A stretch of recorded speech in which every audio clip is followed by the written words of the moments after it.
What's going on, guys, and welcome to episode 216 of the Tastecast, a weekly podcast where we talk about all things gaming. My name's Seth, and joining me, of course, today is Chevy. Chevy, it's been a while since we've done Tastecast. How you doing since the last episodes we did? I think those were Game of the Month and Plus Club. Since then, I've had the flu for like 2 weeks, so I've been out of commission.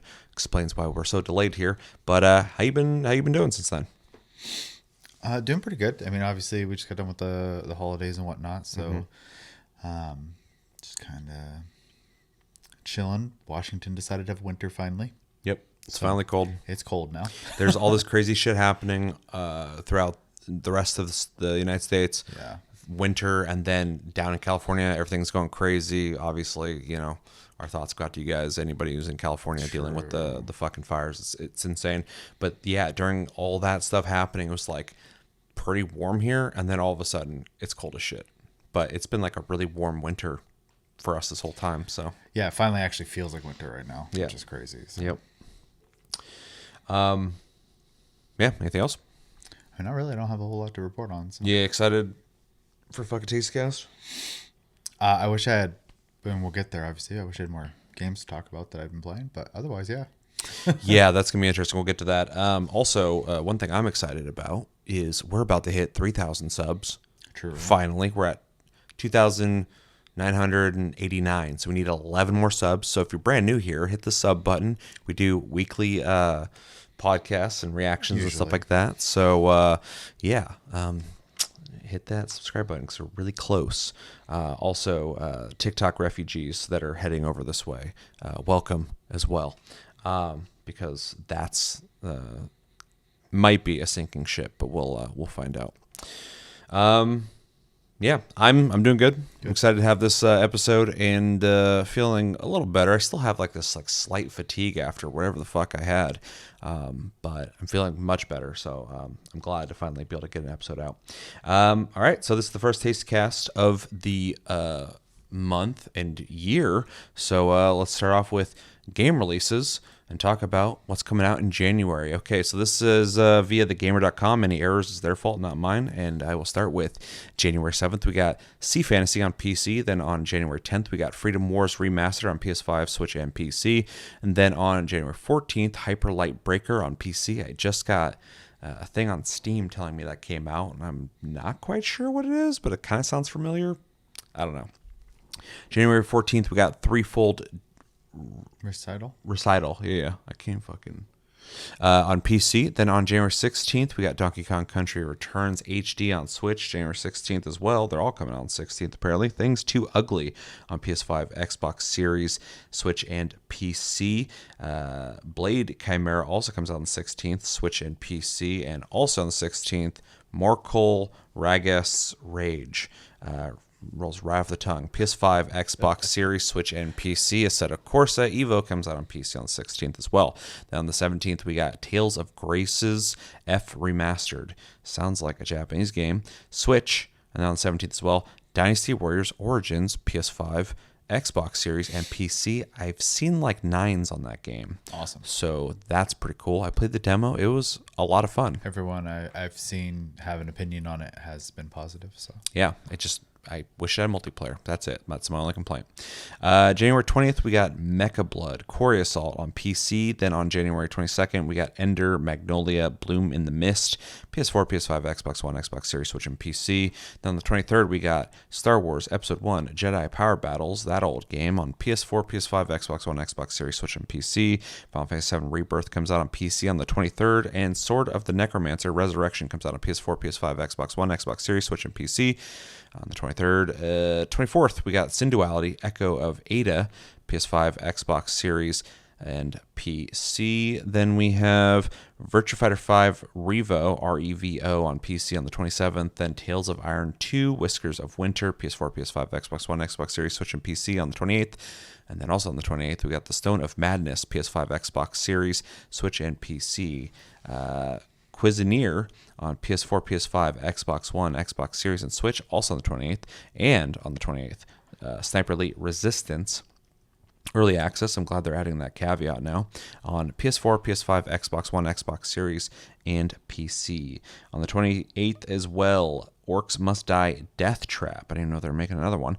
Xbox One, Xbox Series, and PC. Then on the 30th, Hello Kitty Island Adventure on Switch and PC. On the 30th, again, Marvel's Spider-Man 2 comes to PC.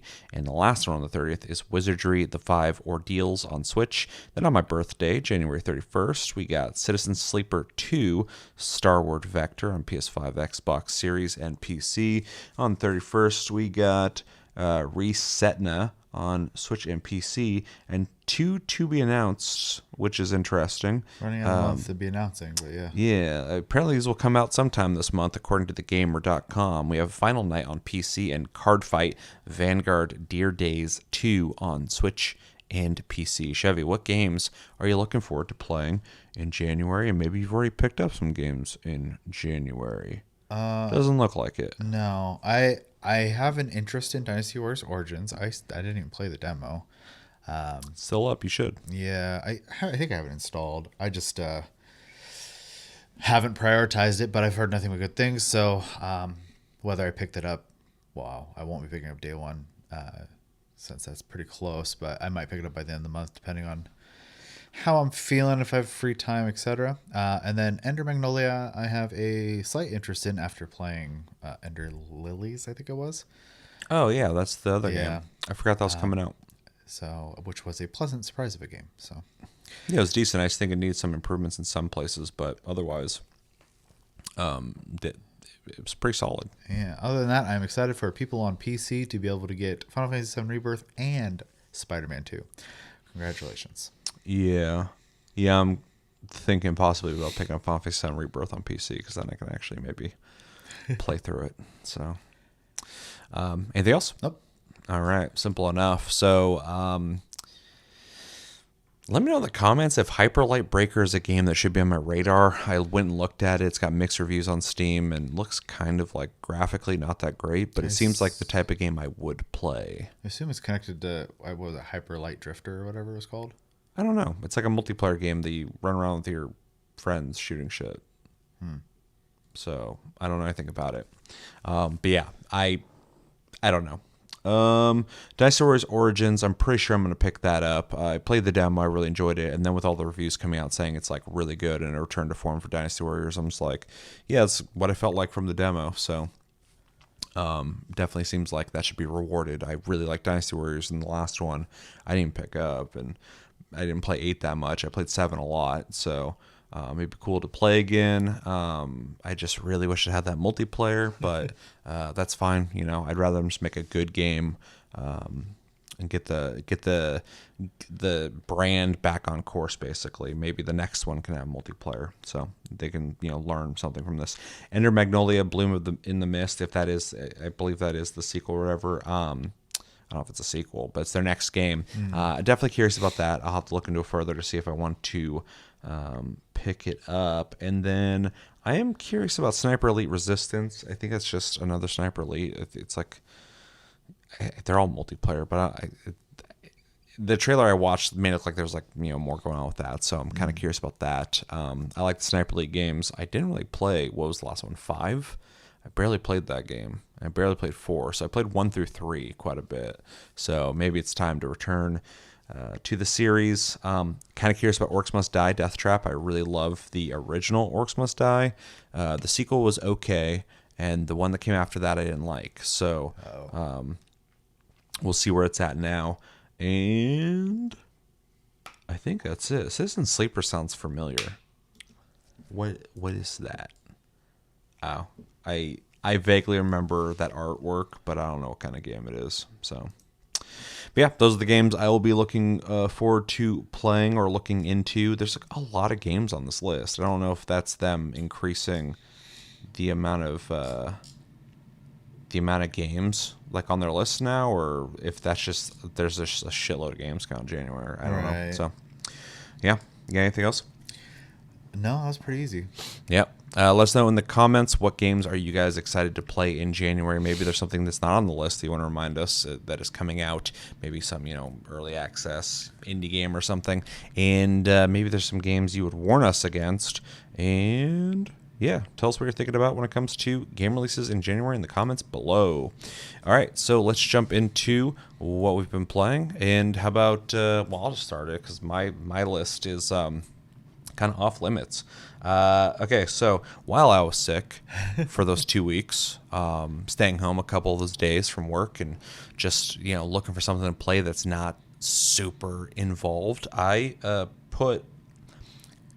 so far, I've put close to 60 hours into Metaphor ReFantazio, which is our game of the month. I picked that for our game of the month. We'll be reviewing it at the end of the month, and I feel like I'm going to be able to give a full review. I think I have like 3 main missions left in the story, so I'm feeling confident that I'm going to be able to beat the game by the end of the month, which would be really cool because first off, it's a game that I've just wanted to play through. I had this idea in my head that, like Persona 5, I'm never going to beat this game. I don't got the time for that.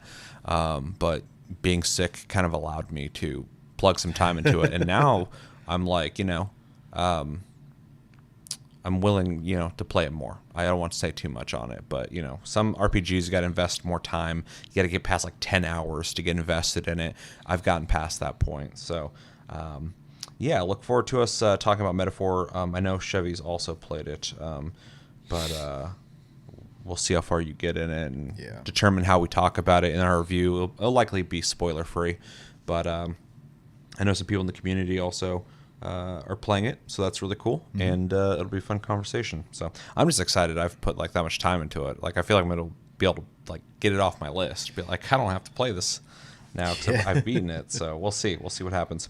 Also, I've been playing Suicide Squad Kill the Justice League, which is on PlayStation Plus. We'll be talking about that on Plus Club, so I can't talk about that too much. I would like to play with people, though, because playing it does not feel like it's. You can play it by yourself, and they've put like all this work into the AI, so you can play by yourself, but it feels like you should be playing with people. Yeah. So maybe we can play it together and get some people together or something to play it. So tried to get Josh to play it, but he was he's like, I don't have it on PS5, and I'm like, you have it on PC? He's like, yeah.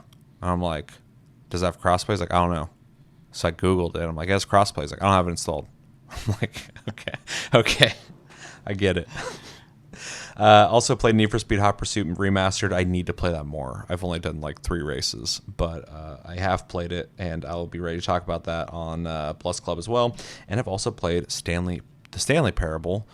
I've finished 2 very brief, I guess, story arcs. I don't want to talk about it too much. Endings. Yeah, I've got some endings. I need to play it more because apparently there's much more to the game than was let on, I guess, from my experience. I was just like, what is happening? So we'll talk about that on Plus Club as well. So can't talk about those games, my hard opinions on those, but I have played all of them, which I guess if there's any positive out of being sick, it was actually being able to have time to do these fucking things earlier in the month. Games I have played that I can talk about: Ale and Tale Tavern. I played that a little bit. That is a up to 4-player cooperative restaurant management game set in a medieval fantasy world. You basically make a character look a certain way, and then you run a tavern. It's not supposed to be challenging. It's kind of advertised as like a nice chill game to play, and it definitely is that. You start off by going into your restaurant and or pub, whatever you want to call it, and you like light the candles, and you have to clean the place, and then you have to start setting up. You make food, you make like beer, ale, all sorts of stuff, and then when you open, a bunch of people come in, you got to serve them. And then there's other fantasy elements of like sometimes like orcs and skeletons and shit will invade your restaurant, and people scream and run out of the restaurant.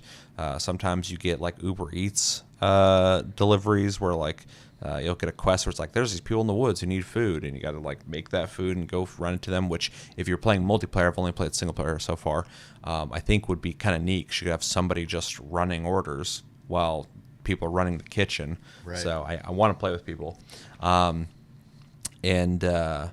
There's like boars and bears and stuff in the woods, and monsters, spiders that come out at night. So there's all these like quests and stuff you can go do to get like, money and random drops to be able to add things to your restaurant. Also paintings you find out in the wild that you can put up on your walls, just kind of showing you've been... Nothing like a wild painting.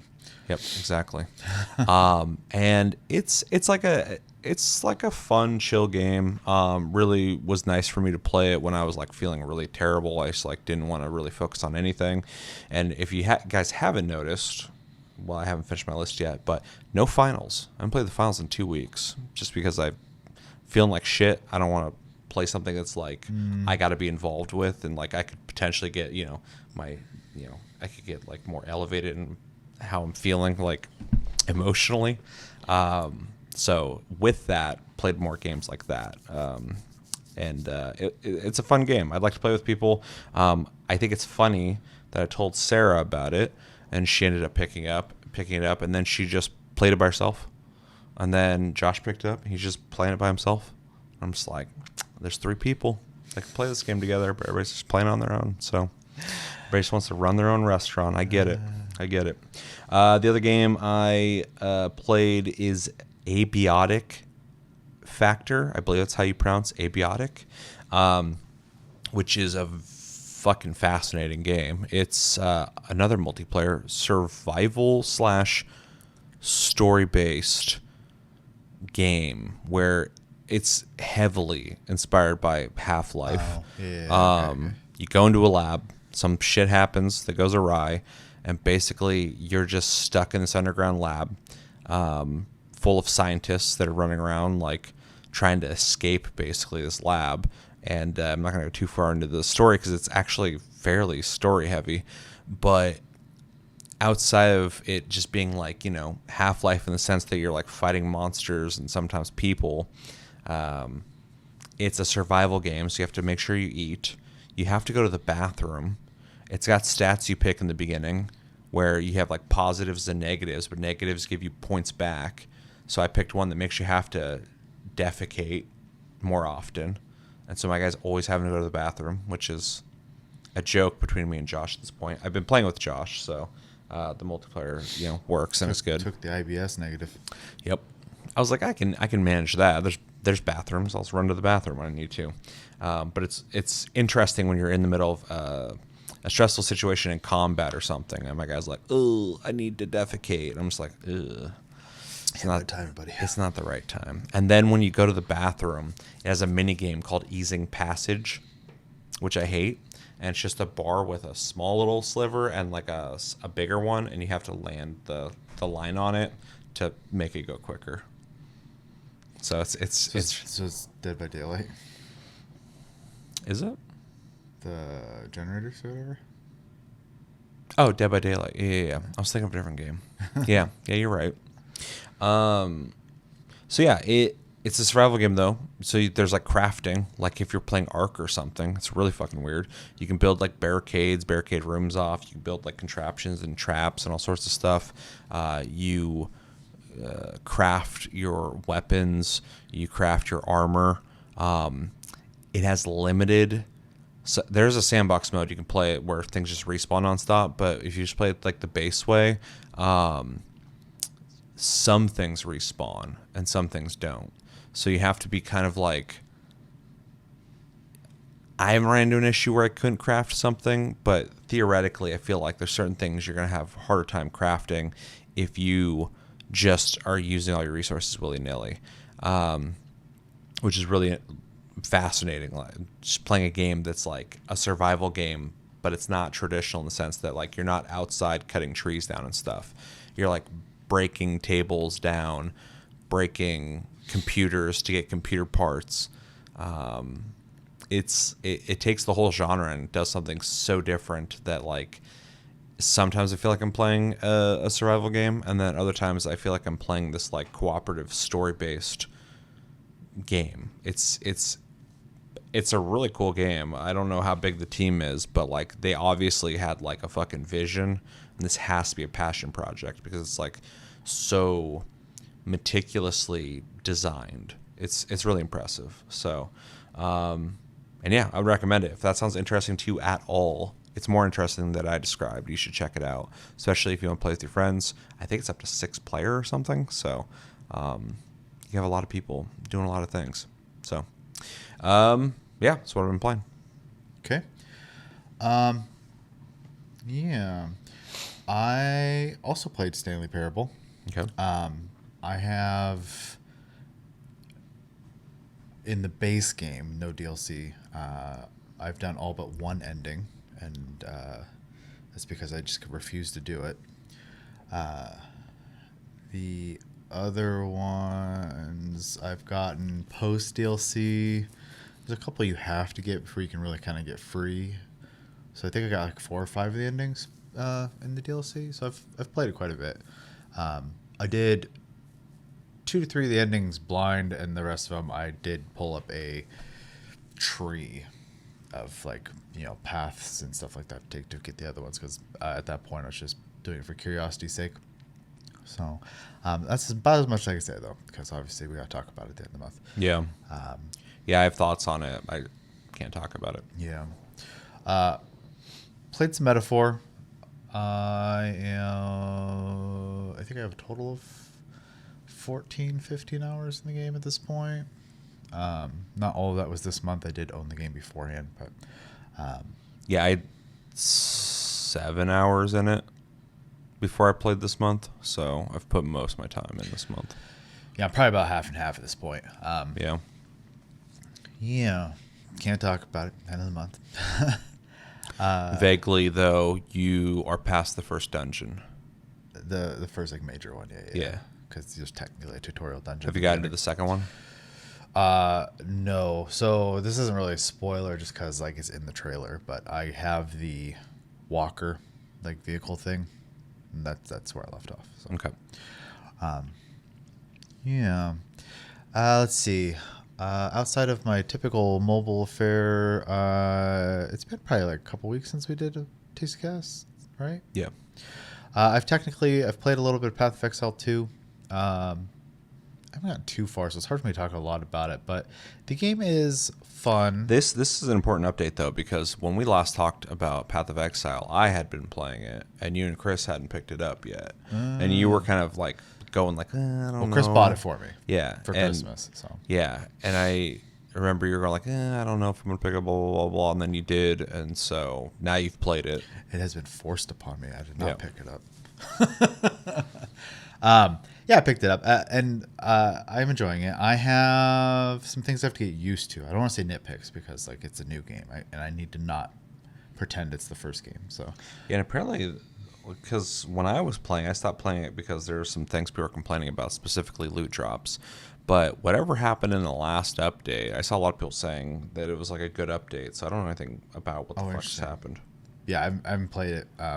This would have been probably in time for a Taste Cast we would have done a week ago. So yeah. But I'm not super far. I've dabbled a little bit with 2 classes, doing a like sorcerer type. I was gonna kind of focus on electric magic, but then I just kind of decided to dabble in all of them because without having any hands-on with it, it's kind of hard for me to hard pick anything. Plus, that game doesn't really seem like it wants you to pick one school of magic. Excuse me. The other one I tried was a Unga Bunga, me smash thing warrior. Meowg. Yeah, just because sometimes you just want to shut your brain off and play a video game. So, True.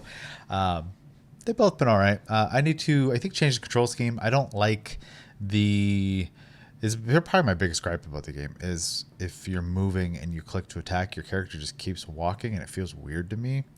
And I don't feel like I'm in a lot of control when that's happening. So I think you were the one who told me there was a different control mode. Yeah, it's definitely this game's made to be played on controller from the get-go. Not saying that's how you're supposed to play it, but it's made with it in mind. With it in mind, as opposed to the first game came out on console, but you can feel that when you use the analog stick, it's emulating clicking really close to wherever you're putting the analog. It's like clicking there, and so it feels kind of fucking floaty. And so in this, one of the control schemes is WASD, and you're aiming with your mouse, and that just tells me that the WSAD is the left analog stick, and the aiming with your mouse is the right analog stick. And so it feels like because they've designed it for that, it is also designed for the WSAD movement system. Because when I played, I defaulted with just mouse movement because that's how I always play games like that, like this kind of game like that.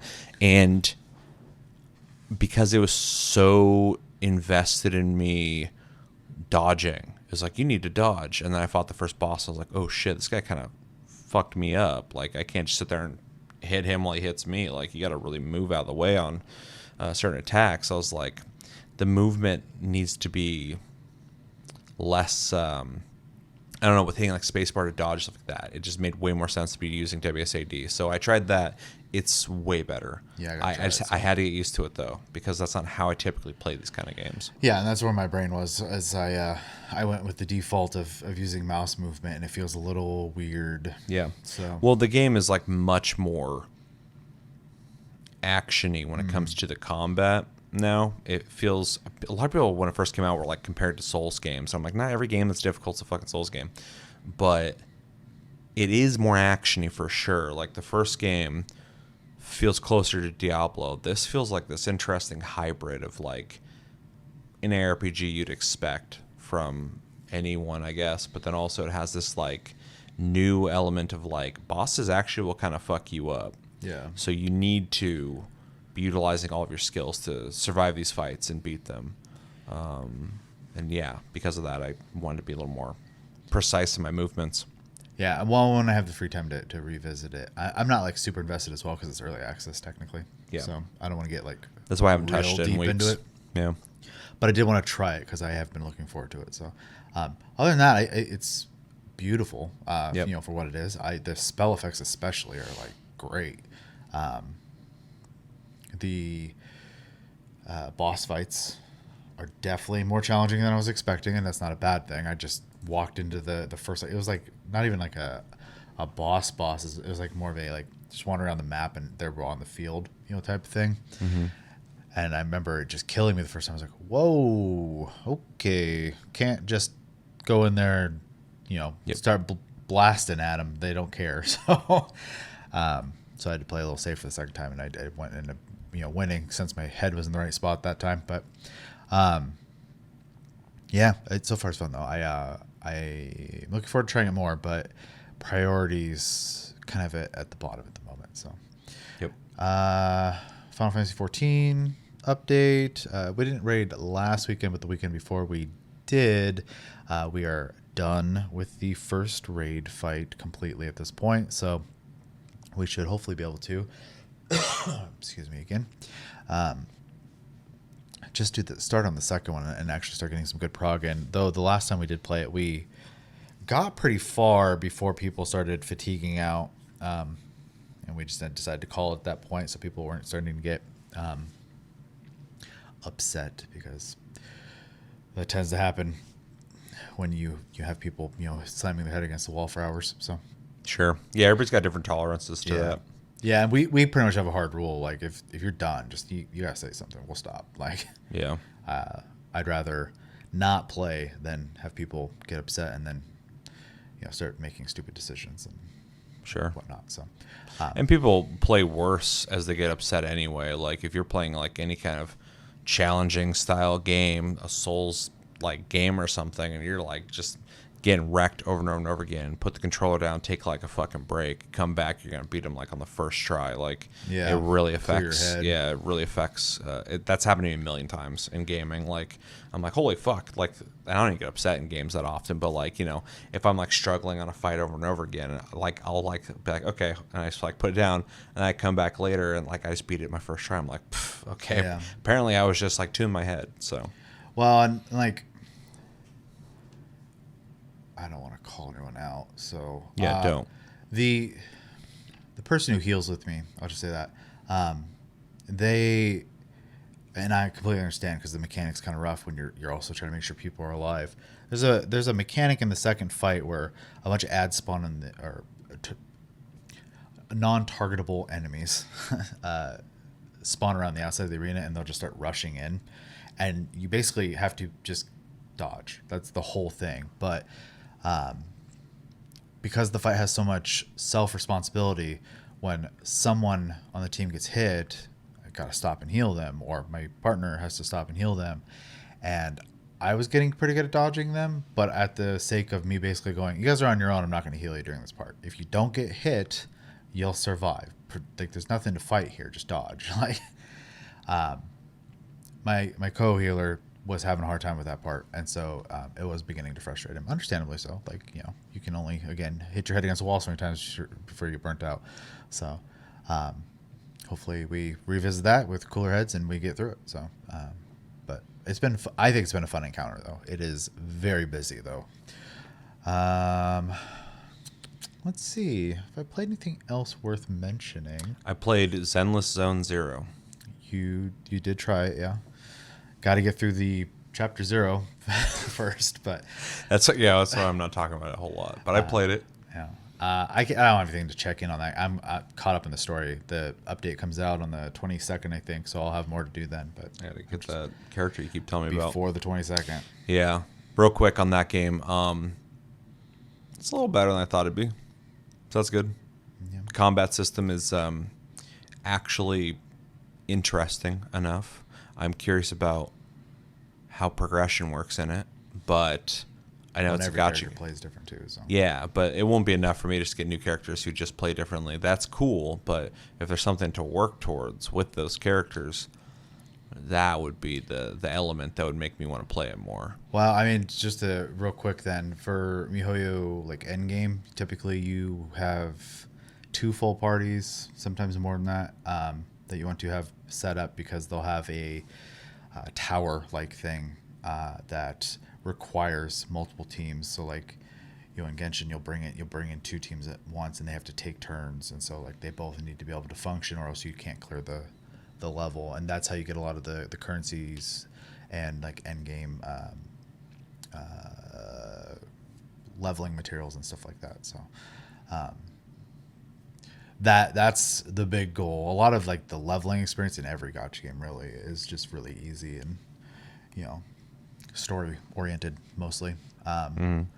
It's when you get to the more, like, the end game modes, like right now 3.0 just came out as of today on Honkai Star Rail. So but I was kind of doing some of it's called Simulated Universe, which is one of the ways you can constantly get materials, you know, weekly.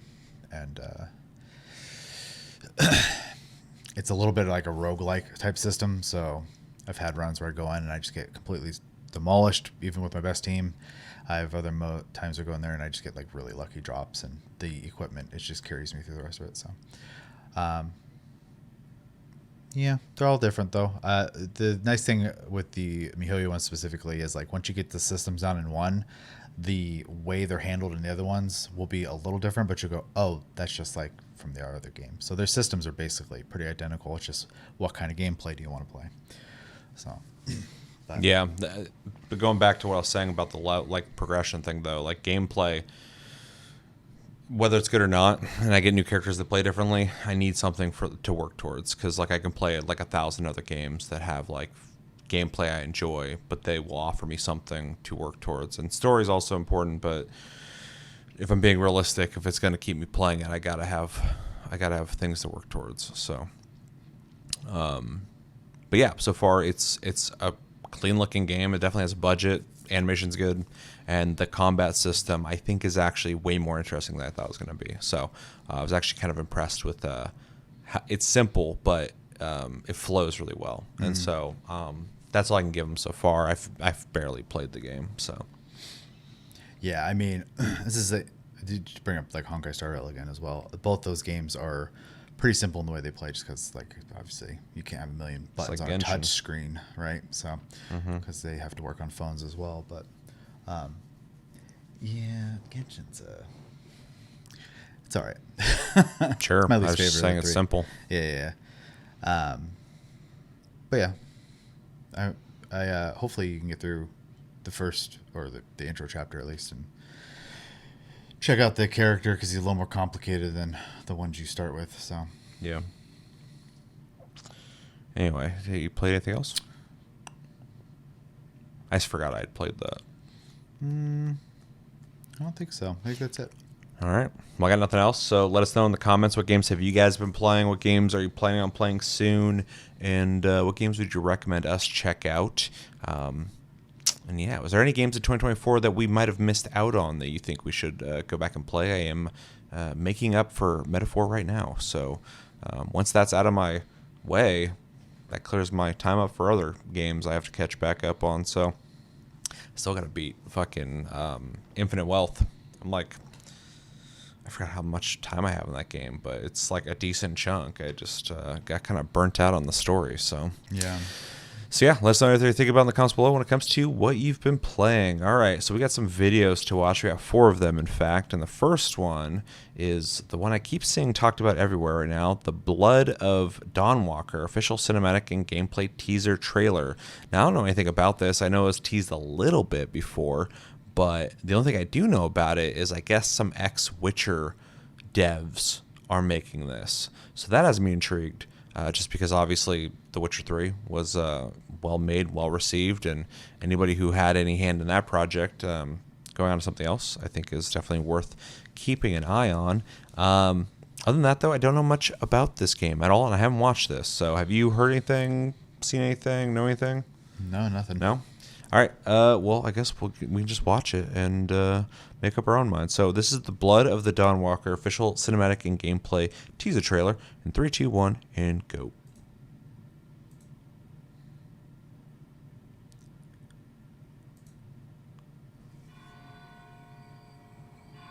Director.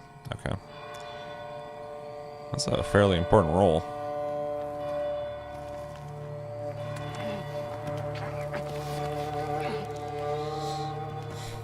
This is cinematic and gameplay teaser, so that Must be here somewhere.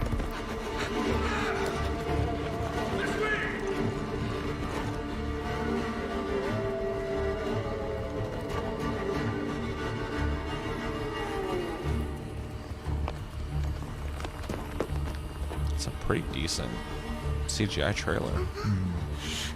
That's right. It's all right. Lunka! Don't hurt her! You gave us quite the chase, young. Please, sir. She's just a child. Roderick, remind me, did I make an exception for children? No, sire. No. That would have been foolish, would it not? They spread the plague just as well as adults. And there's only one way to stamp out this sickness. No!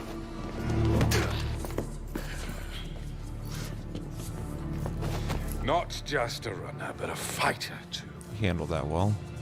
Had we met under a different moon, things might have ended there. That's quick.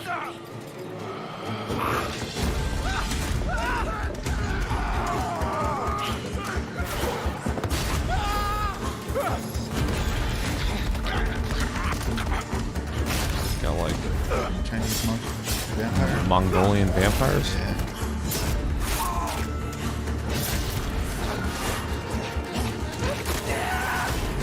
Also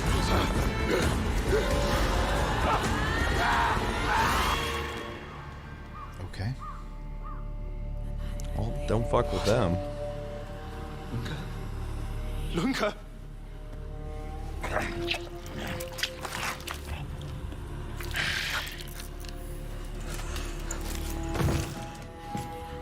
My sister. She needs help. Fast. Please, let us pass through. I beg of you. Please. Please.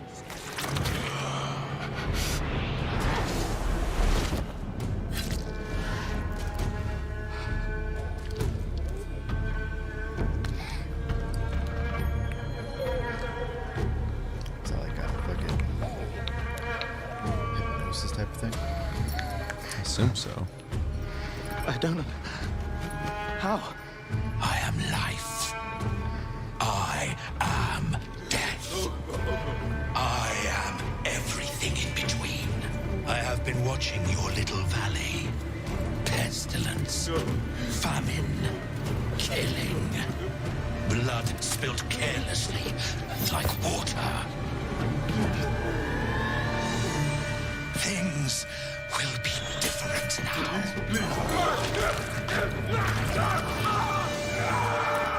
Gross. For all of you.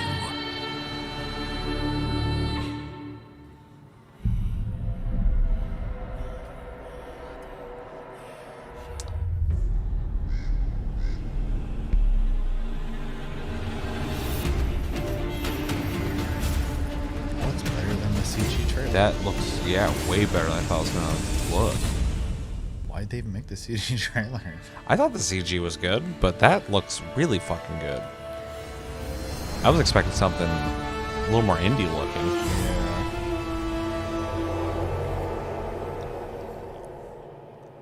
Real quick, before we... Gameplay reveal summer 2025. What else you got? Okay, Dawnwalker, blah, blah, blah, blah, blah. No dates or anything outside of summer. I'm going to look at the gameplay real fast and slow it down, because we didn't get a huge glimpse of it. Yeah.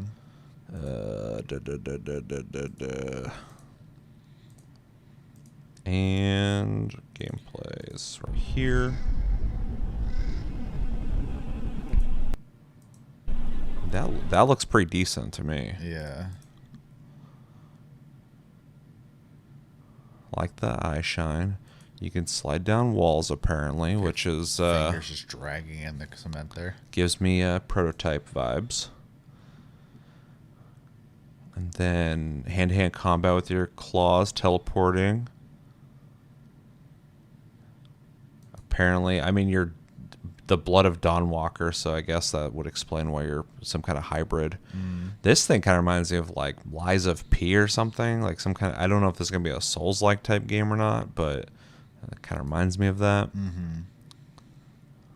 Although, you know, with him being the director of Witcher, I could also assume it's gonna be an RPG, so action RPG, but RPG. And this shot just kind of, I don't know if this is going to be just like a pre-rendered cutscene, but if like, you know, that's the scale of the map, it looks fucking huge. Very cool. And I think that's that. Thoughts? Oh, Bandai Namco, how funny. Yeah, I mean, it's a good looking game. I am not particularly fond of vampire stuff. So I'm not really super excited for this. I'll just kind of throw that out there. Okay. I also, this is gonna be blasphemy for some people. I am not the biggest Witcher fan. Like, I've tried playing them, they just never do it for me. So It's rough too, because every Witcher has been similar but different. yeah, The way they play, the way they feel, the way they look. Yeah. Witcher 3 is definitely the best of the three. It's definitely the better culmination. Witcher 2 has like a cool story, but like gameplay is not as good as 3. yeah. I've played a little bit of 2 and 3, and I played the first one a long time ago, and it was fucking terrible to play. yeah. So I guess I'll have to wait and see like when it comes out, or when we get the gameplay thing in the summer. I guess it'll probably be a pretty, or would be better for me as well. But just thematically and like their history and stuff like that, for me, isn't super exciting. Though for other people, I could definitely see it being very exciting because it looks good. I'm not trying to downplay it. It's actually way higher quality than I was expecting. Yeah. It's just not my cup of tea is all. So Yeah. yeah, well, I mean, we'll see. Yeah. I'm definitely interested for multiple reasons. First off, a medieval vampire story is really interesting to me. I'm not a big vampire guy either, but I just think that, you know, I like when people take certain tropes that have been played out a lot and they put them in situations that you don't really expect. Like, what's that Plague game coming out where it's also medieval, but there's like, it has like zombies. I think that's like a cool setting to do that because we haven't seen a lot of it. It's probably gonna run into a lot of things that are cliche that you kind of expect, but at least somebody's trying something different. This also feels different, but kind of inspired, very story heavy, which you'd expect from somebody who worked on The Witcher, especially if they're the director of it. I also like the amount of, I mean, we got a lot of the vampire tropes you expect, like turning people and with your blood and feeding on people, but we're seeing some really interesting things here with like the variety of the vampires, kind of showing like coming from different locations. So obviously they've probably been around for a while. Right. One of them is using like, I mean, they're all doing something that's like magical, but one of them seemed like a caster, being able to blow that dude out from a distance. So that's like, different, adds like that fantasy element to vampire stuff, outside of just teleporting, turn to fog, stuff like that. So yeah, there's like a magical element to it, which I think is kind of cool. I'm also intrigued on what the main character's origin will be, because obviously they are some kind of hybrid. That's what I'm gathering from the gameplay part of it, because he has the eye shine thing going on and he's doing all the vampire stuff, but he's hanging out in the day. So, and it seems like in the trailer the vampires are paying attention to day. So I'm wondering if he's one of the only people who can do both. I don't know, speculating a lot here. And then the gameplay we don't see much of, but the quality's fucking high. It looks AAA to me. Yeah. The animations look smooth. Combat, we barely see anything of it, but it kind of reminds me of Prototype, which is kind of fucking weird to say, because Prototype is an action game, but sliding down walls and attacking people with your claws and stuff like that, it kind of reminds me of that. But yeah, I think it's a really cool setting. I think I love horror shit, so like anything that's like spooky, creepy, stuff like that, I'm into instantly. And coming from the pedigree of CD Projekt Red and The Witcher, I think is already a good start. That's why I was interested before even seeing the game. I was like, oh, that's interesting. But again, I was expecting something much smaller than this. This seems like a pretty big project. This kind of reminds me of like when Kojima left Konami to make his own thing, and he just started out with AAA. Yeah. Like he was just like, I'm just gonna make a big game again. And it's like, fuck, okay, if you can afford that and you got the team, cool, and they did it. That's what this reminds me of. This looks like a big team project. So it looks like it'd be coming from some big dev. And this is, what was the name of the dev? Something Wolves or something. I don't know much about Rebel Wolves. So yeah, I'm pretty interested, pretty optimistic about this. Way stronger showing than I was expecting, and I'm going to call it now. I think this game's going to be pretty big when it comes out, but I've barely seen the gameplay. But I think the setting's going to work. I think the pedigree's going to work, and I think if the gameplay's fun, I think a lot of people are going to be into this. So yeah, pretty cool. Anything else? Mm-mm. Let us know in the comments what you guys think about the Blood of Dawnwalker. Are you excited? You're not excited? Do you notice anything in the trailer that we might have missed? Do you have any details that you have read somewhere that you want to share in the comments? I have not looked into this game at all, so this is completely blind how we're reacting to this. And so if you want to enlighten us, let us know. And yeah, what are you hoping for when it comes to this game? Are you into vampire stuff? Let us know everything you're thinking about in the comments below when it comes to the Blood of Dawnwalker. Next video we got is Atomfall official gameplay overview trailer, which I will appreciate because I like overview trailers. And this is apparently a post-nuclear, post-apocalyptic stalker / Fallout style game set, I believe, in the UK. I think we've seen a small tidbit on this in the past, but not a whole lot on it. And I am really curious about it because, I mean, this is like definitely a genre of game I'm a big fan of. So it's already interesting to me. Just will come down to what the gameplay's like. But I feel like we don't have enough. I don't think there's enough games set in the UK that aren't like, medieval settings, I guess. So I am interested. Just like those people made that Fallout mod that was based in the UK. I forgot what it's called. This is a big project. And I'm like, why don't we have more like modern or post-apocalyptic settings in the UK in gaming? So it's kind of interesting. Definitely a different take. And I'm interested. So what do you think? I don't know, like, before we go into it, and do you have any, I doubt you have any, like, anticipation for this or anything. Right. It also seems vaguely familiar to me. So Yeah. maybe we did see something. I think on we saw a this. small tidbit somewhere. I am unsurprisingly not particularly fond of the genre. So or the setting, I guess, if it is what you're saying it is. That isn't an instant turnoff. I believe it's a first person shooter. Yeah, well, I mean, we'll see. I like, there are shooters and post-apocalyptic, nuclear Fallout type games that I've played before and enjoyed, but it's just not typically my avenue. So Yeah. All right. Well, let's watch this. This is Atomfall official gameplay overview trailer. In 3, 2, 1, and go. Rated M for mature. If you've been waiting for a special occasion to break out your hazmat suit, Volume then is look so no different. further than Atomfall. Here at Rebellion, we are excited and to Rebellion's introduce making it, you which to is this crazy. new world and what it has to offer. However, there's far more to Atomfall than what we can showcase in a single video. This is just a glimpse of what's to come. Atomfall is a brand new, single-player, first-person action survival game set in a post-war Britain. It will have you traversing the Lake Looks District pretty of good. Northern England, It's clean. uncovering mysteries. This is actually about the best looking game I've seen quarantine from zone Rebellion, and the like, people graphically. that inhabit it. My name's Molly. I got some bits and bobs for sale. My name's Nat, by the way. Forgive me being curious. We're strangers.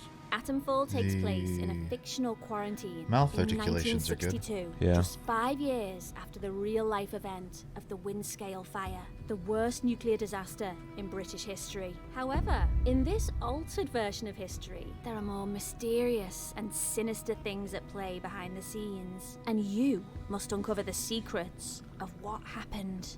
It's up to you to discover the truth behind the disaster and figure out Look at all these just guns, how like much there's of any this over there. world can be saved. True. Where the fuck are those coming from?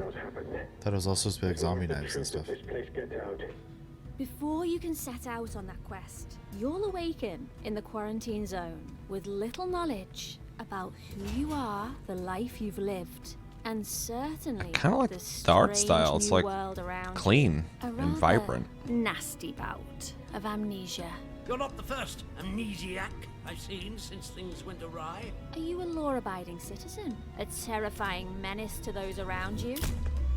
Or are Alright. you perhaps someone just trying their best to survive in a dangerous, unfamiliar place? The choice is yours. And Atomfall is- gives you the freedom that gun is to in terrible embody shape. any role. A village in one of the areas you will visit is controlled by a military group that was sent in to set up and maintain the quarantine after the disaster. A noble cause. Man, for a But disaster, some the, might question infrastructure's the lengths doing they've gone great. to restore order. I shouldn't be gossiping about this. Kind of feel like in any Armed soldiers kind of patrolling the situation roads where of the village, end of the robotic world's happening, the sentinels UK on a would just hair be like, trigger, prepared to attack at even basically the just living slightest like hint of this. aggression. Just another Villagers Tuesday. who live in Yep. fear as a result. Soldiers will spring you up for anything these days, and my husband was exploring where they don't like you to explore. Does this group really have the villagers' best interest at heart? But step out of line, and I will revoke your liberties here just as quickly as they That guy's were. fucking yelling, dude. Outside of the village got is that. a I don't lawless trust anybody land eyes. filled with bandits and cultists who don't care if you're friendly or not. You let that and nerd will fucking attack sneak you up on you? on sight. Oh yeah, dude. Hit him with the shotgun. There are so many things to consider on your journey through Atomfall.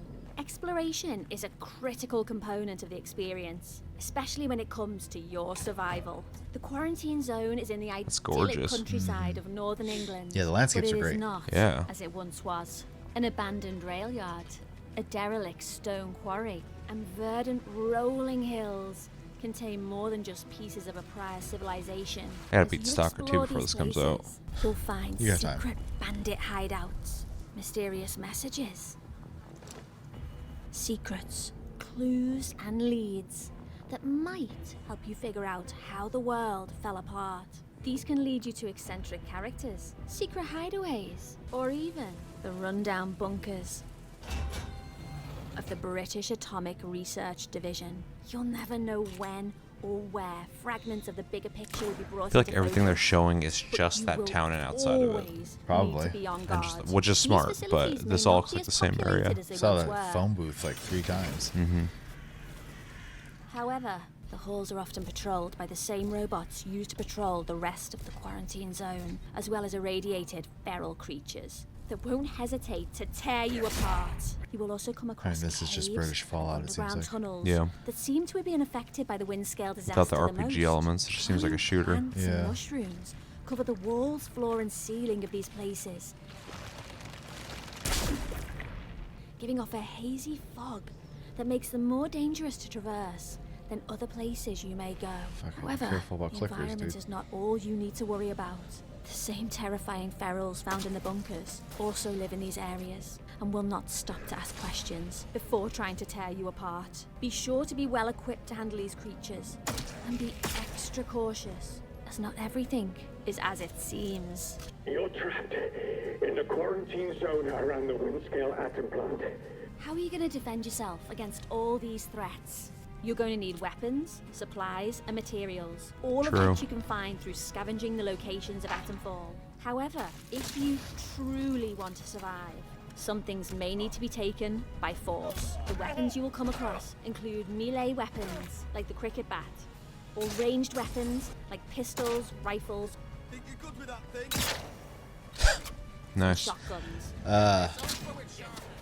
Each with their own strengths. I'd be and pissed if I got weaknesses. killed with a fucking During cricket your bat. journey through Atomfall, you may That's dirty even unlock business. the ability Thanks, to Elias. That upgrade guy your was weapons and talking give them shit more and power. got The blasted. ammo for these weapons will be in short supply, so you must either find or craft what you need to survive.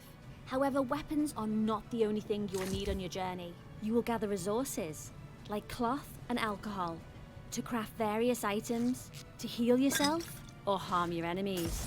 Over time, you'll expand your crafting abilities to They really create don't wanna more show aggressive combat. tools Yeah. of self-protection. Every time someone does Other something, it tools fades at your away. disposal include a flashlight to light the dark paths ahead, and a trusty metal detector to locate buried caches of supplies. A handy ping will alert you when one of these caches is nearby,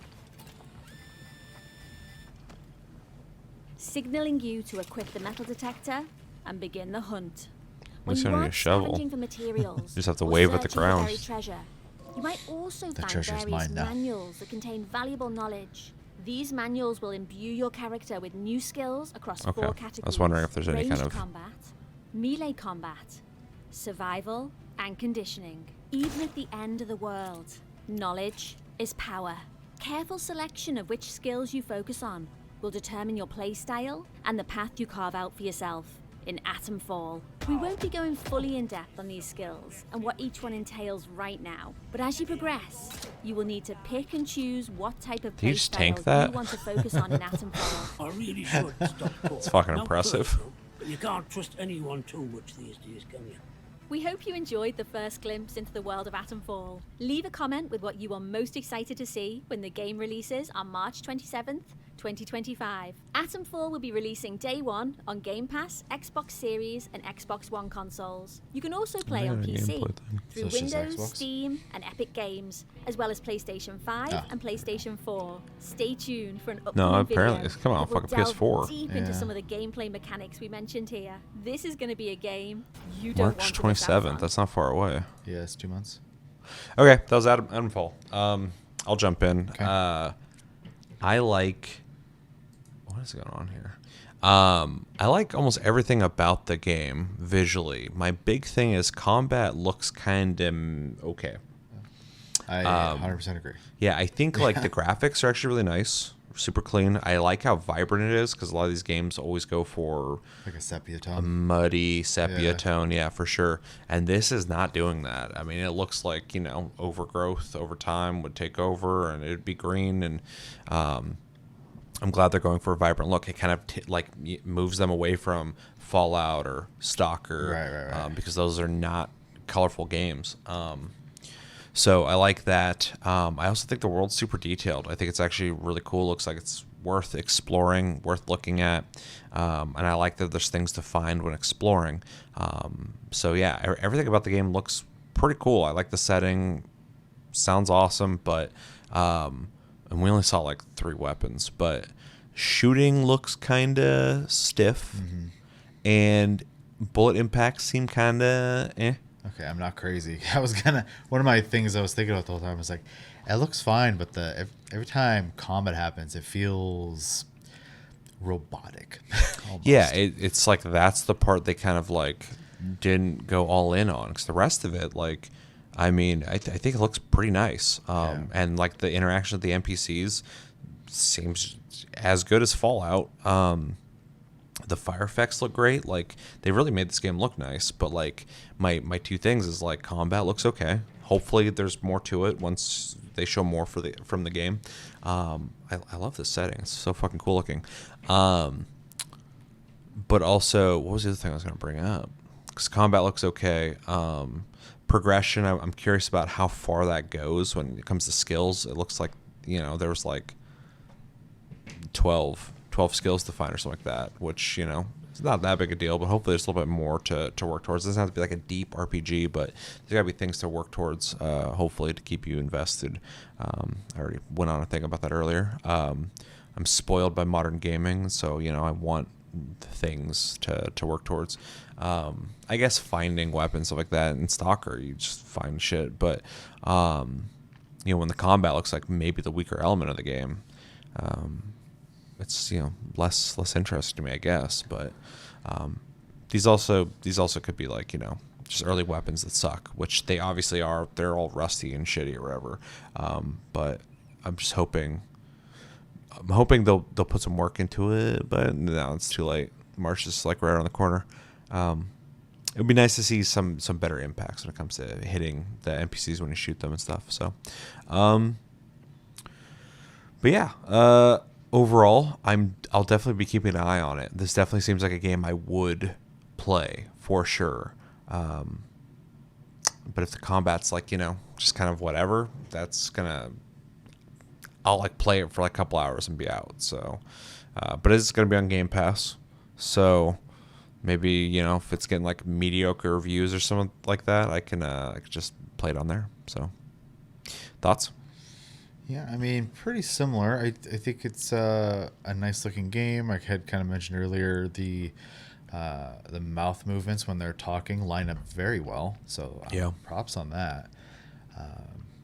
The visual style is a little weird at first because, like you said, these games usually have a more like gray or brown tone to them to make them feel more depressing, right? Because it's not an ideal world to be living in.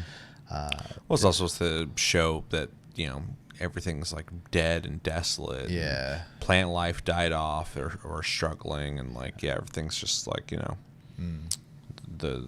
everything's just fucked up. Versus like realistically, the world will keep spinning and doing its thing. Yeah, regardless of what human problems are. So and you can look at Chernobyl in real life and see that everything grew back. I mean, there's obviously some weird things, but.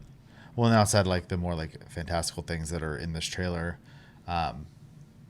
they definitely go for more of that, like grass is green, type of thing. So, by grew back, I mean continued to grow, never went away. So, right. But anyway, I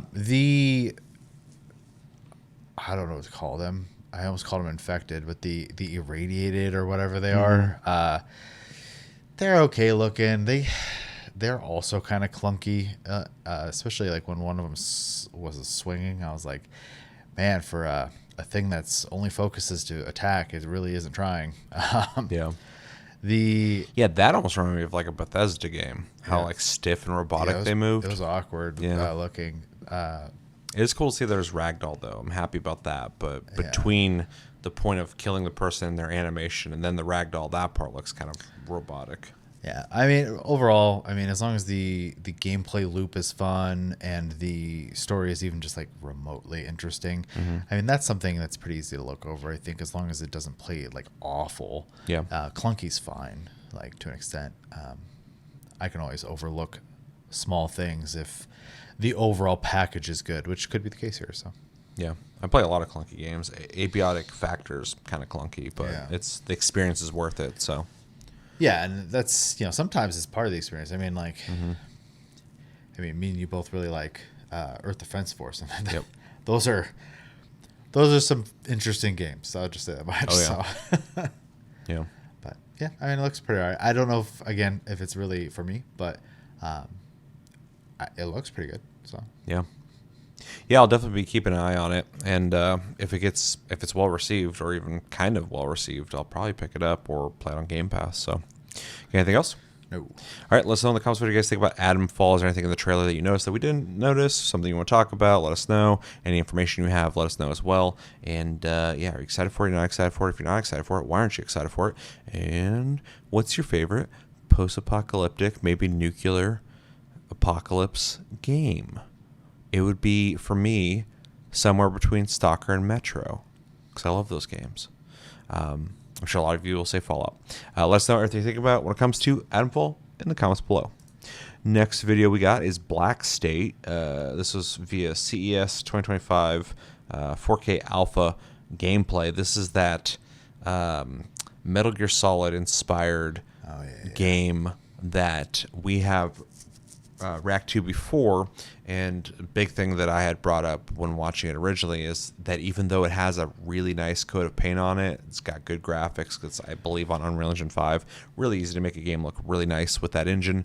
Some of the game design kind of seemed on the indie side. NPCs moved very robotically, not robotically in their animations, but like in the way they were assessing moving through the environment, basically, and their behaviors and stuff like that came off very robotic. And yeah, some of the movements and stuff seem kind of like sticky. So I'm hoping to see that improve this time around. I'm sure it'll look great. I think the first time we watched it, graphically looked great, and had some cool concepts.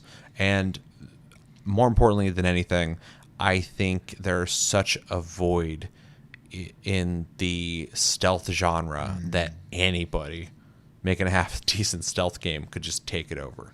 I know Kojima's working on a stealth espionage game, which I am waiting for, but in that time, Ubisoft refuses to make games people want, and there's nothing else really. There's some indie games out there, some pretty cool indie stealth games out there, but the world needs something. So if these guys want to take a try at it, I welcome it. So you got anything you want to say?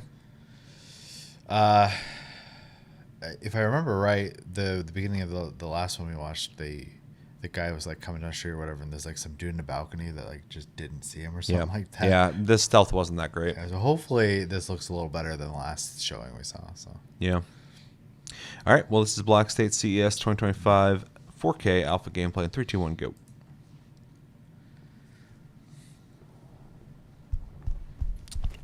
I was like, is there sound? Environments are very nice looking. Good lighting, good reflections. Good unreeling. Good unreeling, yep. Yeah. Just turn some stuff on. Turn on reflections, turn on lighting. Oh, shit! That felt like slow-mo. Yeah, it was bold of him just running there and trying to snatch that from him in front of everybody else. The shooting looks good. The fucking effects of the bullets and the fire coming out of the fucking barrel looked great. There's a word for that. I can't think of it. Fucking, that was trippy.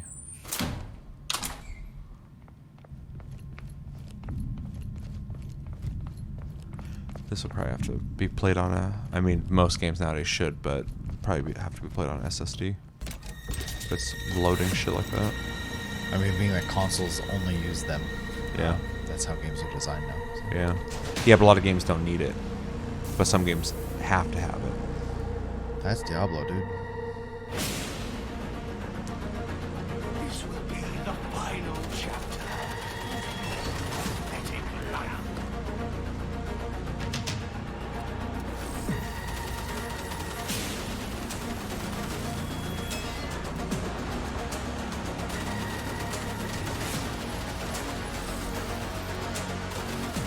Keep firing. It's only a waste of ammo. Man, the graphics are like really good. Really good, yeah. But the gameplay is like... meh. Kind of fucking underwhelming. Yeah. It's funny because like even like the firing looks good, but the actual like combat itself is kind of simple. Well, I mean, like, is this a boss? Because he's just like running around shooting those things. Like, there's nothing else going on. Like, Yeah. that was cool. I'm glad you can dismember him. Yeah, so far the ads are trying harder than the boss. Yeah, the boss almost like he shot that thing at him, which looks fucking cool as shit. But it's not even close to him. Yeah. You just keep running in the circle, shoot the things down. That looks good. That was really good. Yeah, the graphics are fucking great. The boss's mechanics are a joke, though. Yeah, and it's like the exact same animation that one I had before. It looks kind of like not great.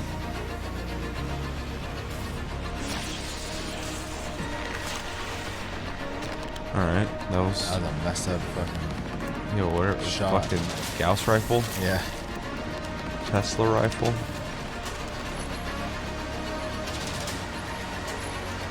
Those donuts are getting close. Not close enough. I didn't get a taste.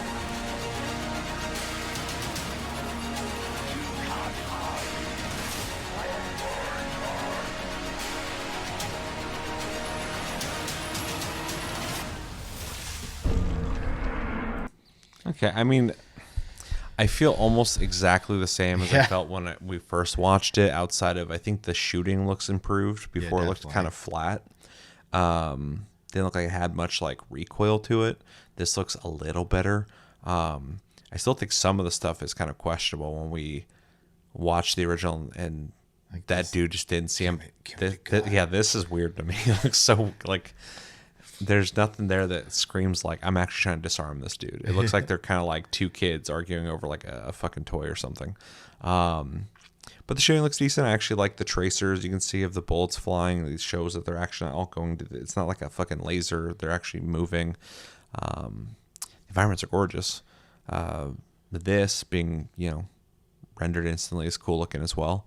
But yeah, that boss fight looked really cool, but it kind of reminded me of like, and this is going to piss people off maybe. I know a lot of people like this game, but it kind of reminds me of like combat, like First Descendant. It's like very just like there's a bunch of enemies running at you, just shoot them.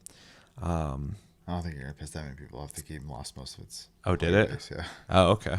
I know when it came out, people were popular. Like it was really popular. People were talking about it, but I haven't followed it since. So maybe nobody plays it anymore. But yeah, seeing like a boss battle with this crazy music and the first thing, and the guy obviously knows what to do, and I think any gamer will know what to do as soon as they get in here. But the strategy for this boss fight is just run around him in circles. There's no threat of getting hit by that donut as long as you keep moving. Just blows things out and then shoot him, and then ads come out. I feel like they could do a little bit more to make that more interesting. Because it really feels like he is like not in danger at all. And I know it's just like them demonstrating the game. It might be different when you play it. This could just be like, we're showing off what the game looks like, but it doesn't do much to get me excited for it. If I'm being 100% honest, my biggest curiosity to play this game is to look at it.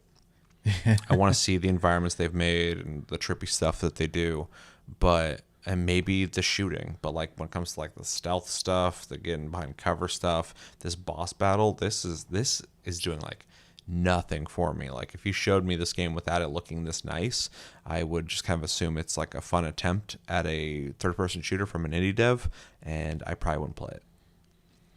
But it's a very nice looking game. But and I'm somebody who loves graphics. So people are like, it's all about graphics. Sure, but I love tech. So when you make something look nice, I enjoy that. But it is about gameplay at the end of the day, and this gameplay looks like okay. Doesn't look bad. Doesn't look great. So that's my thoughts.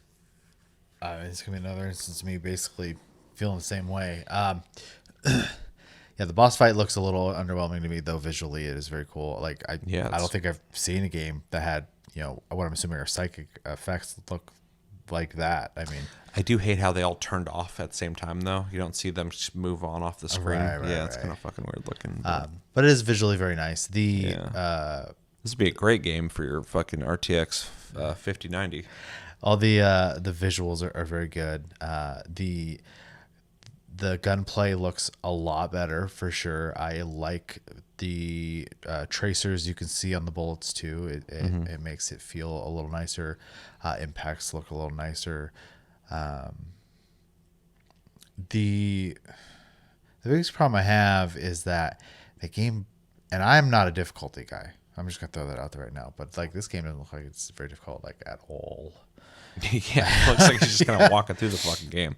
And I felt the same way when we watched the first thing. So they're definitely showing off the visuals of the game. Yeah. But yeah, the combat's not compelling. Yeah, and then like, and it does say alpha footage. I'm gonna try to give him the benefit of the doubt, but Sure. like that part there where he opens the door and like wrestles the gun out of that guy's hand, that feels like you took a video and put it at 0.5 speed. Like, yeah, it's kind of weird. The guy didn't try to keep the gun from him. He just let him slowly grab it. And then they had a little tussle while he held the trigger down to fire some rounds off for, visual effect for us. And then it kind of reminds me like it possibly in the mocapping, but like when you have like a martial arts scene in a movie, and a lot of times they'll kind of practice it out and they just do it, and then they'll speed it up by just a little bit to make it look faster when they're fighting. Yeah. It's like they didn't do that part. Yeah. So it's just like them in the mocap room, like, okay, grab his gun. He's like, okay, I'm gonna come at you and grab it. Okay, grab it, and then like it's not like believable looking. Even in like, especially older martial art movies, when you saw that too, a lot of that was to intentionally let you see the movements, right? Those little pauses constantly. I don't know why you'd be doing that, trying to take a gun from someone. You know what I mean? So I don't know. It looked a little off. They could speed that up a little bit and fix it. Yeah. Like these are all nitpicks. At the end of the day, there should be a little more. Could be fun. Like who knows, right? It's too much of a nitpick to really discuss this much, but it's just funny thinking about it. It's like, if I had a gun and my life depended on it, someone walked up and grabbed it, I would try Like to this, right? jerk it from there. I would try to get it back as quick as I could, not just go like, fuck, he's taking it, and just like, dude, open the get door and you turn around and you just let him slowly take the gun out of your hand. That guy should have never had a gun in the first place if he's gonna let someone just take it from him like that. Yeah. Anyway, it's funny, right? Yeah. I don't know. I'm still like kind of optimistic because like even at the end of the day, like let's say the whole game's ridiculous, right? And it's got all this weird stuff to it. But if it's just a fun time, who cares, right? Yeah. You can dismember people when you shoot them. That's the thing I was looking for in the last game, is impacts when you shoot people. So at least they're doing something right. The bullets like just going off that guy and sparking and stuff. It's cool looking, right? Yeah. Games can just be fun and cool. That's fine as well. It doesn't have to be realistic. It doesn't have to be hard. But like obviously we're being shown a demo. I would like to see someone like just play the game instead. Less choreographed than this. Maybe it'll give me a better opinion of the game, but we'll see. Right now, Yeah. I pretty much agree when it comes to the gameplay, but it looks nice. So, anything else? No. All right, let us know in the comments what you guys think about Blackstate. Do you agree with us? Do you not agree with us in terms of like, it being more visually appealing as opposed to, the combat being like kind of do you think the combat looks awesome? If so, let us know in the comments. There's no wrong answers here. And what are you hoping for from this game? What's most exciting to you about it? This is alpha footage, so that's not. It's pretty early, I guess, even though it doesn't look like it. There's some things I can improve. I do think the shooting looks better than the last time we saw it. Got any cool info on this game? Let us know in the comments below, and let us know everything you're thinking about when it comes to Blackstate in the comments below. Last video we got is something maybe Chevy can engage with a little bit more, which is Evolving Monster Hunter, how Capcom's belief in the series made it a worldwide hit, which is fucking true, because me and you played this shit on PlayStation 2 back in the day, the original Monster Hunter, and that slowly grew to like, if you knew, you knew. And then World happened, and now it's like that conversation ended instantly, like, and just boom, gone. Like, it's just a huge game for everyone now. Yeah, it's crazy. And so this will be interesting to watch. I haven't watched it yet. I'm sure this is going to say basically, we just kept at it and it finally clicked. But we both love Monster Hunter. We're both anticipating it. It's probably one of my top 5. It is in my top 5 most anticipated games for 2025. Wilds. And so this will be an interesting sit. Do you have any thoughts?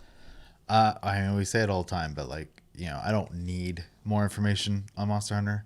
Once they showed it once, I was like, okay, that was it, right? They said, when they announced it, I'm like, okay, buying that. Oh, Monster Hunter, okay. And I've intentionally tried to avoid a little bit of it too, just because like I played I think it was the first beta, the available beta for everyone to play, and I played one monster fight, and then I shut it off because I was like, okay, that's all I needed to know. And then I think even recently, I don't know if it happened or it's happening soon, there's another sign up. I avoided it. I'm just ready to play it. Yeah. So I just want to play the game itself. Yep. Yeah. But yeah, I mean, willing to listen to some of it, but I do want to just kind of play the game at this point. So yeah, that's where I'm at. And it's coming out this year, so I'm really excited for that. This quarter. So it's like really soon. Yeah, it's fucking kind of crazy. Yup. I was actually looking like a week ago at World and Rise because I bought them on Steam, and I was like, I'm just gonna wait. Wilds is right around the corner, so. Yeah, though I'm sure I could still probably go back and play those even after Wilds comes out, because like I did that with. Oh sure. I played World like 3 times. I could go back and fucking play the older ones. Yeah. So. But yeah, anything else? No. All right, let's watch this 10 minutes. This is Evolving Monster Hunter, how Capcom's belief in the series made it a worldwide hit. 3, 2, 1, go. I believe in some of the other stuff too. True. I was waiting for an announcement on the next Resident Evil. まずこのモンスターハンターワイルズを作るにあたって、出すタイミング的にも、まあ、正直今ぐらいのタイミングで考えておりましたし、そのタイミングでは次世代機プラットフォームもパワーアップした形になっているということが想定されてますので、そのタイミングで出せる技術を使ってモンスターハンターの世界をもう一回描くっていうのが今回のコンセプトでもありテーマにもなってました。ですので、もちろんゲームの、検証もいっぱいしていきましたけど、技術検証っていうのもさらに多くやってきて、ここまで来ている状態です。ワールドを発表した頃前後かな、なんかグローバルでその時やっぱ主流だったのって結構シューターというか、対戦するゲームが多かったんですよ。マルチだったとしても。でこういう協力し合って遊ぶゲームってほとんどなくて、僕たちはそれが面白い絶対自信があると思って日本で育った実績もあるので、絶対その日本人の感覚がその海外に通用しないとは思ってなかったので、協力して遊ぶ楽しさっていうのを。I have a nitpick here. The IGN logo is over the subtitle. Oh yeah. See that?手に届けようっていうのはかなり気を使ってやった結果、それがうまくモンスターハンターでしか味わえないゲームっていう風に評価していただけたので、そこは多分自信持てるとこなんだろうなと思って、そこはもう全然変えなくていいんだろうなとは思っています。なんかワールドの時はお供のちょっと可愛い演出というかデザインみたいなやつもちょっとハイエンドなゲームとしてはちょっとそういう描き方をすると受け入れない人もいるかもしれないよみたいな話があったんですけど我々やりたいある程度やりたいようにでもそれでもこれぐらい可愛い方がいいじゃないかって言ってやったやつがすごくこう受け入れていただいた。お供なのでお供の立ち位置は結構ワールドで控えめにしたんですよね。でもなんか意外とというか結構受け入れていただいたので、なので今回思い切ってこのワンオフというか、本当に個性をちゃんとしっかり、描くそのお供として今回描き切ろうっていうので、ちゃんと物語にもその役どころを作ってたのはそこで一歩踏み出せたからかなっていう、気持ちは。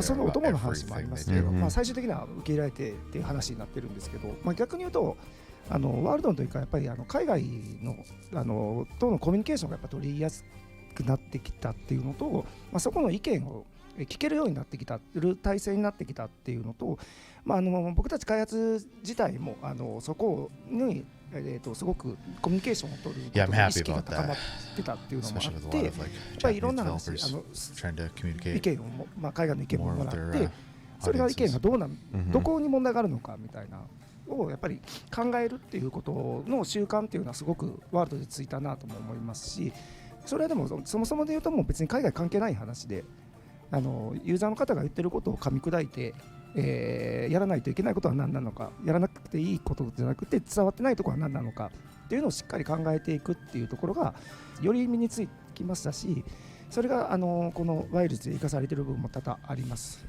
徳田がよく言うモンスターハンターで当たり前だったことを見直した理由っていうのもそこにありますし、なのでそういう、環境がと意識、僕たちの意識っていうのもそうなってきたっていうところもすごく大きいと思います。過去シリーズにもあった群れっていうのは、リーダーがいたらリーダーの命令を子分が受けてその通りに動くというか、リーダー側の指令通りに動くような仕組みだったんですけど、今回はあえてむしろ逆にリーダーがここにいる、だから自分はこういう行動をしようみたいなことを個々に考えるようになったんですね。の結果だからリーダーが今近くにいる、今交戦してるから火星に行こうだったりだとか、逆にリーダーすごく離れている、だから自分は自由にしてみようだったりだとかそういうこのどういうこの群れのより統制を取れた群れにしたいだったりだとか、より個別に判断しながらも群れ感を出したいみたいな、いろんな群れのバリエーションみたいなのも含めてよりリアルに表現できるような仕組みに今回力作り直したということが、変化の要因かなとは思います。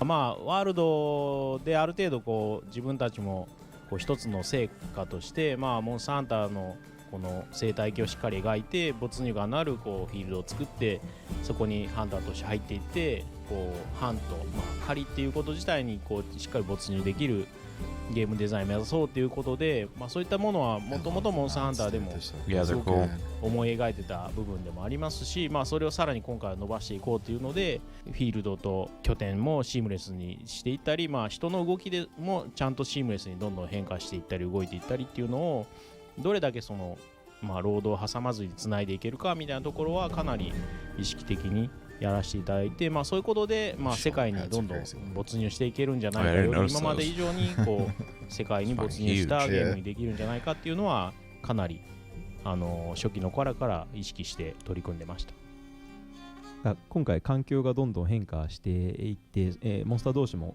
実際動いていくので、一つのフィールドで しばらく放置して別の仕事をして帰ってきて、フィールドに出てみたら、骨塚がいっぱい生まれていたりだとか、ここで要は装飾モンスターがたくさん狩られた、何か捕食された形が起こったんだなだったりだとか、モンスター見た時にいきなり傷だらけな、モンスターがいたりだとかして、何かしらが発生した結果こうなったんだろうなみたいなことをちょっと想像しながら、しかも傷だらけだからちょっとやっとくかみたいな、よしハントしとくかみたいな気持ちになったりするのは、今回のいろんな環境が遷移していく中で変化していく中で、ずっとデータを保持し続けるっていう、今回のYeah, I mean, he's saying that when you leave and come back, shit's happen, so it gives it more like a more dynamic feeling.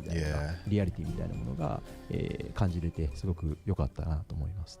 今回子供とかもちゃんと描こうっていうので、なんかあまり今まで子供をちゃんと描くチャンスがあまりなくて、トライとかも少しやったんですけど、その子供たちがアイルーと戯れる瞬間とかをセットされてるわけじゃなくて、そういう状況になった時にそういうことをやり始めるっていうのを目の前で見た時に、なんかいい場所だなってこういうなんかいわゆるアイルーみたいな、お供みたいな獣人族とその子供たちが無邪気に戯れてるっていうのが、大人はちょっと何こいつみたいな空気も出すんだけど子供は結構積極的に楽しんでるみたいな、この空気感の違いを目の前で見ると、なんかすごくこういう世界だよなって思って見れるので、なんかそういうのを一つ見るだけでもモンハンっていう世界を感じれるので、改めて感じたっていうのはありますね。これはワールドの時からそうですけど、いわゆる広さで、広さを作ろうということが目的ではなくて、あくまで、モンスターハンターの世界をしっかり描いていくって中で結果的に広くなったりつながっていったりするってことの方が大事だと思ってますし、ワールドの時もそうですけど、密度の高さってところが私たちのこのユニークな良いポイントだと思ってますので、密度の高さというのは、歩くだけで何かしら発見があったりだとか、過去にインタラクトできるものがあったりだとか、いろんな意味でアクションできる対象もそうですけど、いろんな意味で何かしら発見がある密度っていうのを、フィールド内に仕込んでいくっていうのは、すごく大事なことです。それ自体が世界だったり生態系というものを描くものにつながってくると思ってますので、でもこの子にはこういう生態系があって、だからこういう環境生物も含めているし、だからこの人たちはこの時間帯になるとこういう行動を取るんだよみたいなのを一つずつ考えてこう作っていくの自体は、楽しい作業でもあります。あとはそもそも開発中もこのメンバーそのオープンワールドっていうワードが出てきているわけではなく、やりたいことを再現していったらこうなったっていうところですので、なのであまりそのオープンワールドをここでが意識してたっていうのは実はなくて、結果的にこうやりたいことしたらこうなりますから、No hard rule, just making a game. って言っていいんかも自分たちはよく分かってなくてこれを何て呼べばいいんだろうっていうのは実はあまりよく分かってないんですよね。そのオープンワールドですよねって言っていただくならそういうもんなんかなとも思ってますし、いやこれは違うよねっておっしゃる方がいるなら、そうなんだろうなと思ってるし、I mean, is it just like giant なんか zones? ジャンルとしてどう捉えられるかちょっとあんまり意識せずやってる感じですね。だからオープンワールドゲームにサイドミッションがあるからサイドミッション入れてるってわけでもなくて、今回の世界観設定だったり人との関わりを考えたらもうちょっと掘り下げて遊びたいなって思う気持ちが出てくるから結果的にサイドミッションを入れていったっていう形にはなりますね。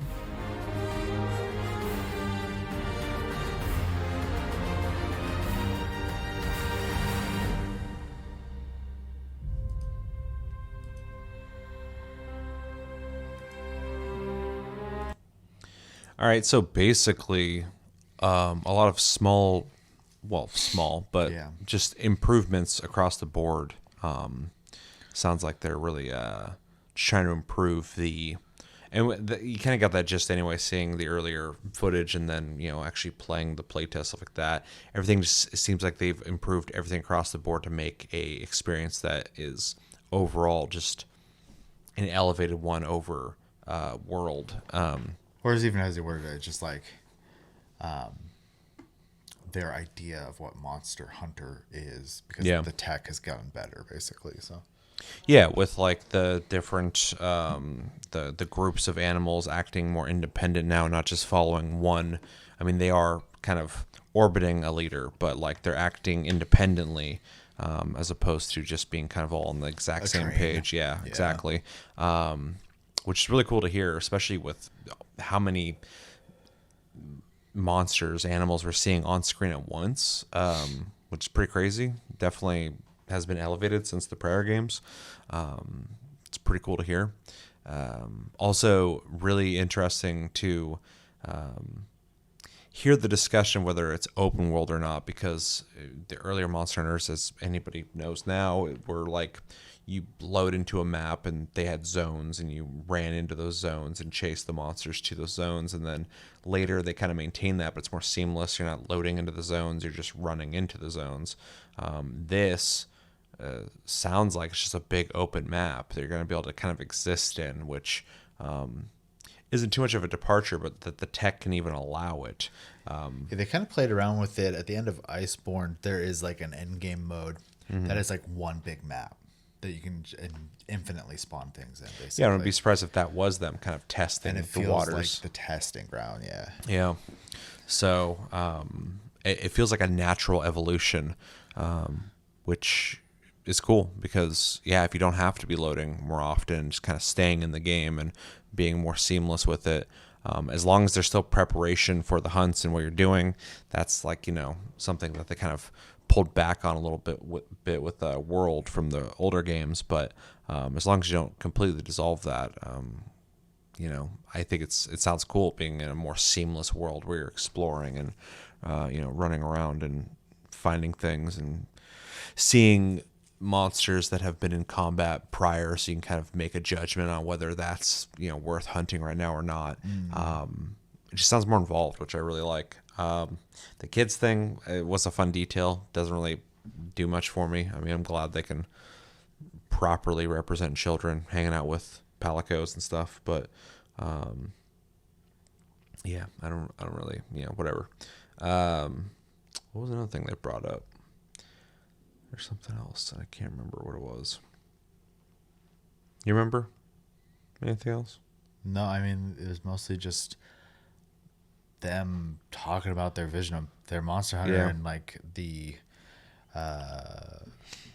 idea that like Monster Hunter for a long time was just them making making games, and then with World they kind of were able to reach more of a global audience, and a lot of that came down to being able to actually have conversations or at least feedback from their global audience, because I'm sure they're just kind of used to their bubble, which obviously had a niche audience over here, and that's always been the case with I remember in my late teens, early 20s, a lot of Japanese games were still considered like imports. Oh yeah. And they were kind of a pain in the butt to get and all this stuff. And now obviously, like, especially a company like Capcom is so massive. They are a global company, but a lot of these studios, like this team has been around forever. And so they've been around since that time. And I do think, especially in the last, 10 years, a lot of Japanese developers have gotten a lot better of having like global communication with their games and stuff like that, which this isn't really related to Monster Hunter, but it's kind of important with their population declining as much as it is. They got to be able to sell it to someone, right? So sure. But yeah, it's great that they're constantly evolving it, and without the one thing I always worry about with any game that gets like big is like, when does the soul of the game disappear? Yeah. Right. And especially a game that is like its own genre. Yeah. Like Monster Hunter's not. If someone's like, "Oh, what's Monster Hunter like? Like, what kind of game is it?" It's like, it's Monster Hunter. Like every other game in the genre copied it. So like, it's you don't want to get too far away from what made it its own thing in the first place. Because I mean, technically, it's a 4-player cooperative action game, but that's too simplistic to really. That's lacking all nuance. Yeah, because you're fighting bosses, but you're also crafting and you're also gathering, but it's not a survival game. So it's like there's a lot of elements to it that makes it Monster Hunter. And if you start diminishing any of that, which it sounds like they're very aware of what makes their game special, if you diminish any of that, it's gonna taint the game. But if you slowly evolve certain elements of it, which it sounds like they're doing, no gigantic jumps, but going to a more seamless exploration of the map and all that kind of stuff. It just seems like they know what they're doing. They're being responsible with it. Yeah, and then like you can also see the communication aspect as well from the first open test they had with people too, because one of the feedback things and I thought it was crazy at first, and then I heard like some like bigger streamers also say, I was like, oh, I'm not crazy. Okay, good. But impact didn't feel very good. Yeah. And right off the early on, and I was like, man, that's kind of a bummer. That's like my favorite part of like every Monster Hunter, but specifically like World, like impact feels amazing. And it'd be a big problem if that wasn't the case. Yeah, I could fight the same monster over and over and over again just because it's fun to play. It feels good. And so I was worried about that. And they immediately were like, oh yeah, and they explained how they were doing it and everything. Like you're making these changes so the impact feels better, blah, blah. I was like, thank you. So they're listening, which is great. They're just really on top of it. I'm looking forward to playing this game. So yeah. And the many years to come with support, because the way they supported World was top notch. 2 to 4 years easy. So. Yeah, it's fucking crazy. So yeah, overall, I think I speak for both of us when I say we're very excited for this game, and definitely have faith and confidence in the dev, because they haven't let us down yet, and it seems like they're going to make the best Monster Hunter yet with this one. So yeah, really excited. Also props to them for making one of the only games that I don't mind playing with strangers in. Yeah, it's kind of weird. I mostly played when World first came out, and I just went fucking nuts on it. I mostly played solo or with randos, just because my schedule wasn't syncing up with other people and stuff that I knew. So yeah. So I would be playing with Japanese people a lot and stuff, and it was just chill. Yeah, I actually had a lot of my I went through my communication stuff where when you mount a monster and your character would automatically be like, I've mounted this, or whatever reactionary text. I switched it to where I had a simple English part, and then I had it in hiragana afterwards too, because the amount of Japanese people you play with on there, and I would get reactions and stuff from it all the time, which was kind of funny. So yeah, anyways, fun little tidbit.